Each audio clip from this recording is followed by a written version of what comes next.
এমন একটা গল্প বলেন যাতে আমরা এখানে যারা আছি সবাই একটু হাসতে পারি, একটা হাসির গল্প বলেন তো। আচ্ছা, ধরেন। বলছেন যেহেতু একটা গল্প বলা যায়, ঠিক আছে, বলেন। একটা হাসির গল্পই বলি নাকি। বলেন। এক মার এক ব্যাকুল ছেলে ছিল। আচ্ছা। তো সে শ্বশুর বাড়িতে যাবে।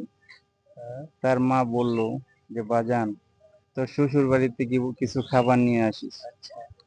আসতে আসতে নদীর পাড়ে আসলো, কোনো ব্রিজ নাই। আচ্ছা। তারপরে নৌকাতে উঠলো। আচ্ছা। ওঠার পরে তার শ্বশুর বাড়িতে খাবার নিয়ে আসলো। আচ্ছা। আসার পরে এই খাবারটা পড়ে গেল। এখন এই ব্যাগ করলে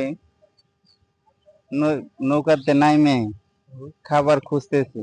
আচ্ছা। খুঁজতে খুঁজতে মানে অনেক খুঁজতেছে, ওর দেখা দেখি আরো মানুষ খুঁজতেছে। আচ্ছা।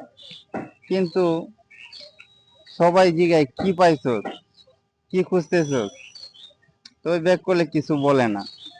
খুঁজতে খুঁজতে খুঁজতে খুঁজতে যখন বিরক্ত হয়ে গেল, তখন বলল, হে বেটা, তোরা কি খুঁজতেছস, আমরা তো খুঁজতে খুঁজতে একবার ভর্তা বানায় লাইছি। আচ্ছা। তো ব্যাক করলে বললো যে ভাই, হ ভাই, ভর্তাটাই খুঁজতেছি। আচ্ছা, এই কথা।